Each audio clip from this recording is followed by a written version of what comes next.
Gentlemen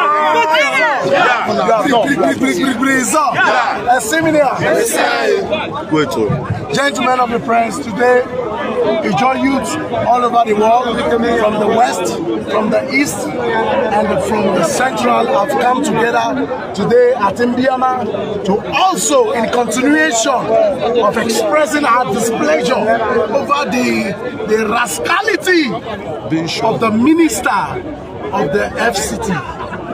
A man who was empowered by a Ijaw woman against the decision of our people. Till today, she is hated by our people because of our love for Wike. How has Wike treated then Mrs. Patient Jonathan? Did he respect her? No. Is he still loyal to Mrs. Jonathan? No. Why will he expect Fubara to lick his foot? Never. It's a bomb food. We have told the federal government, we have told Mr. President that please, we have all repented. We are happy in our repentance nation. We don't want to go back to the root. They should not push us to go back. We'll go back because to the if we go back, more Adagaboros will arise. More Kampolos will arise. More Kingatekes will arise. More Kingatekes. More Polos will arise. More shooter sides will arise. And more will arise. We will take over the dream of Nigeria and the well-being of the Federal Republic of Nigeria. That Mr. President, who we all voted for as a Southern president, to caution that power-drunk, ignoramus, ungrateful minister of the Federal Capital Territory. If the president refused to call him to order, whatever decision Ijaw people will take, Ijaws in Rivers, Ijaws in Akwa Ibom, Ijaws in Abia, Ijaws in Bayelsa, Ijaws in Delta, Ijaws in Edo, Ijaws in Ondo, even Ijaws in Lagos and diaspora, whatever decision they choose to take, it is no, we should not be held responsible. That's why we are call Wike to order before it is too late. Ijaw people are too strong. We are never cowards. Our fathers were not cowards. Our great-grandfathers were never cowards. Not us, not in our time. That a man with 3.5 local government in Rivers State will intimidate the fourth largest ethnic nationality in Nigeria. Today, we have done this. We don't know what will happen tomorrow. We can rat. Begging that the president should resolve this matter and leave Fubara complete his constitutionally mandated elected tenure as governor of Rivers State. They should take this matter seriously. If they want to impeach, they should dig more graves in the cemeteries. Because they will have to kill all the Ijaw youths. We have granted no personal grant to every Johnson who is against Fubara.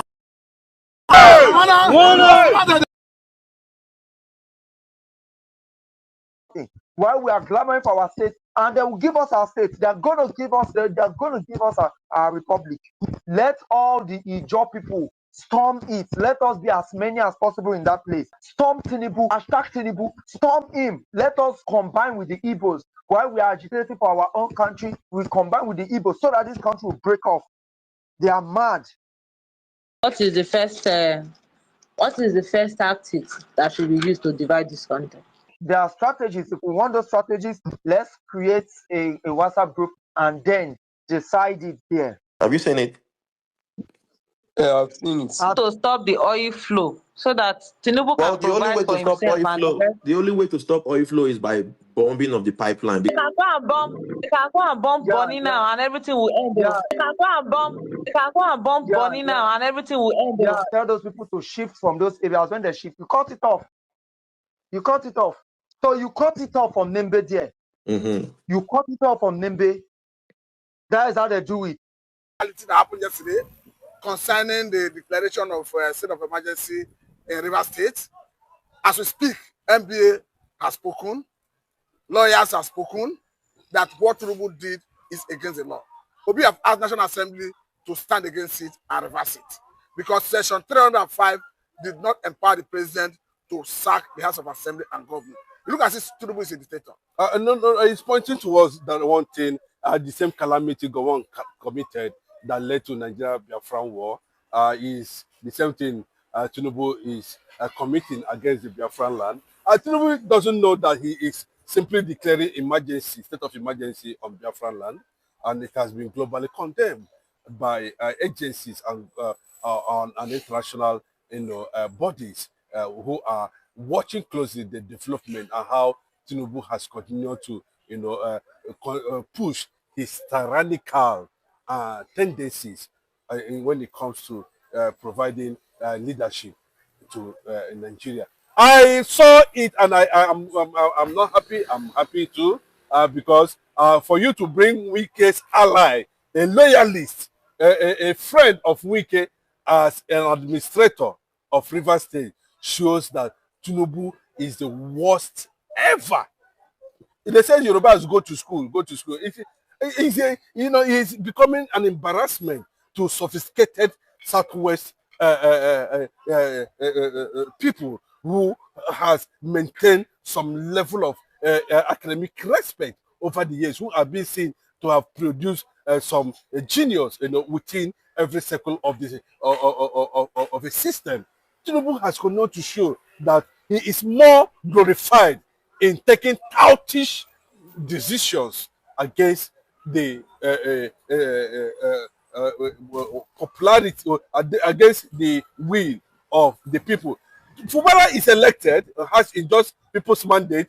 Wike is on appointment currently now. I don't see where this synergy comes from. I know that they want to sit on, but having for Parliament to choose, to lose over 50% of Nigeria revenue to a friend called Wike, it tells you how myopic some people can be in this regard. The world is going to stand against it, and I can tell you, at the end of the day, and after 6 months or thereabout, if it is not reversed by the National Assembly, and of course, before that time, there was an emergency meeting between NIA and National Service Chiefs, and everybody was there. The Senate President were there, where this kangaroo decision of state of emergency was announced. And you can see what is happening now.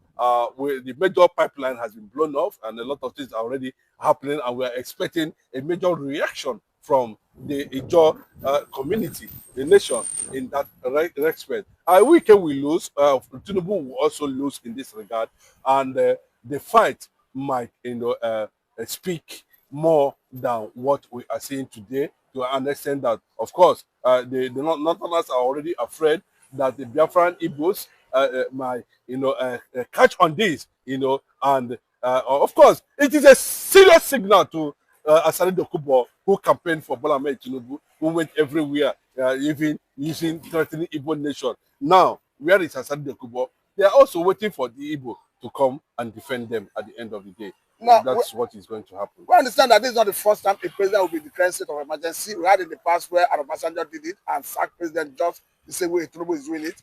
But we had a Jonathan who did it and followed due process. The governor was not sacked.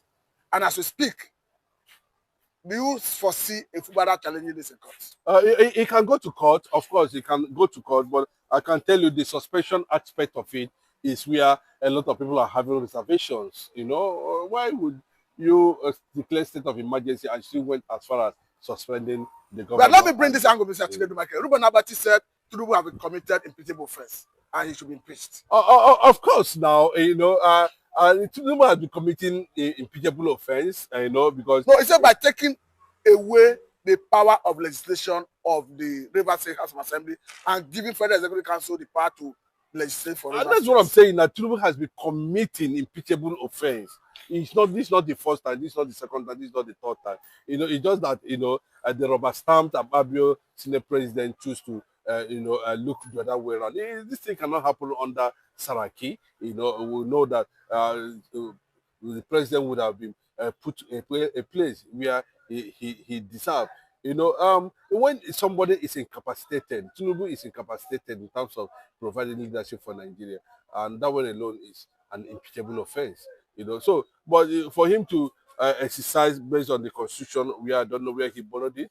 He can declare a state of emergency, but has it come to the level of declaring state of emergency, knowing fully well that there are certain things that would have happened or can be seen happen before the president is a sign of a failed system. It's a sign of incompetence. It's a sign of weak leadership. It's a sign of something that is archaic. The president would have been put a place where he deserved. When somebody is incapacitated, Tinubu is incapacitated in terms of providing leadership for Nigeria, and that one alone is an impeachable offense. So, but for him to exercise based on the constitution, I don't know where he borrowed it.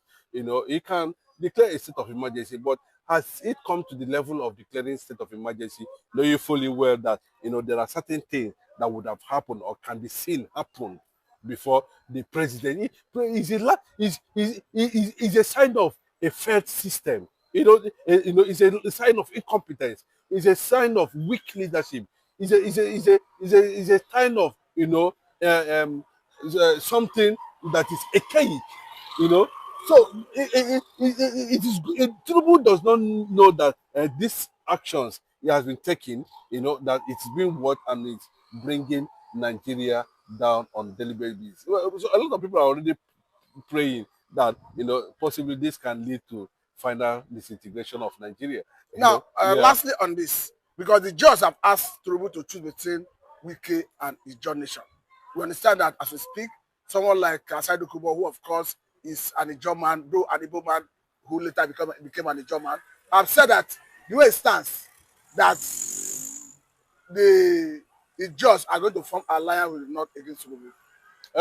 He's a very myopic person. Asad Dokubo is no longer relevant. He has been tailored. His brain is not working again because he doesn't know what he's doing. When he was busy campaigning Bola Ahmed Tinubu up and down, he doesn't know what he's saying. And forming an alliance with the North are also pioneering the destruction of the Niger Delta.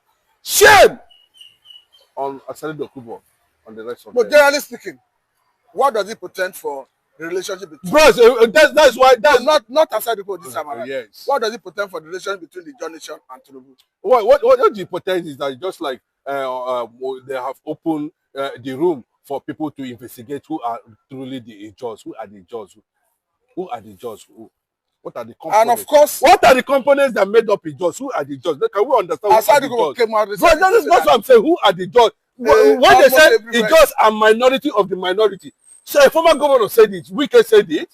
The minority of the few Ijaws can only be found to be very significant in Bayelsa State. That's what Wike said. That without the Igbos, there's no Ijaws. That's what Wike said. But unfortunately, I look at Asad Dokubo. He does not. Asad Dokubo has lost the moral right to stand up and mention anything or relationship between Ijaw and rubbish. They want to see a fresh, strong-minded people, emerge from the Ijaw community ISIS to negotiate with the Igbos concerning the future of the Ijaw nation. I must say, very thank you for that. Alright guys, thank you very much for staying to the end of this video. What's your take on this? The Ijaws joining the Biafrans? The same people that said they are not with Biafrans, so they want to join the Biafra struggle. So guys, how you see this matter as be like this? Make a leave una put in a mouth for this matter, and don't also forget that this matter it only take another dimension. President Bola Ahmed Tinubu do this matter well, because this likely to escalate to something else. So I beg, drop your comment below the comment section. Don't forget to give us a thumbs up, share this video, make it go viral. Let Nigerians understand what is happening today in the Nigerian political landscape. Thank you.